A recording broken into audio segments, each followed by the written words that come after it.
Hey there, it's David Cohen, your local home loan expert, and today I wanted to discuss the topic of credit score.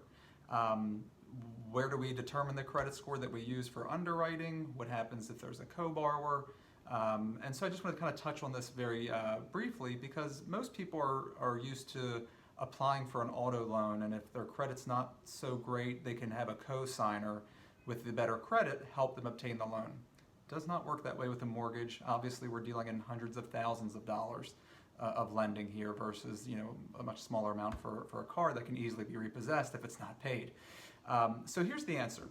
We pull what's called a tri-merged credit report for each borrower on the loan. And a tri-merged credit report is simply pulling in a score from Equifax, Experian, and TransUnion. Whichever score falls in the middle is your representative credit score. So it's not the average, it's the median. So if you had a 700, a 701, and a 740 by another bureau, 701 is the score that falls in the middle, so that's your representative credit score. But what happens when we have two borrowers? Well, the same type of work is done on their credit, a tri-merge credit report is pulled. However, the lender is always going to rely on the lower of the two middle scores. So there is no such thing as bringing on a co-signer with better credit to help you get the loan.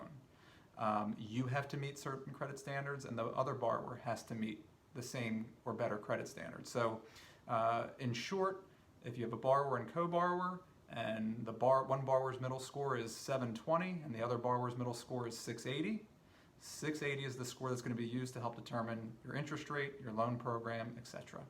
I hope that provides some insight onto credit score, and you can always reach out to me if you have any other additional questions. Thanks.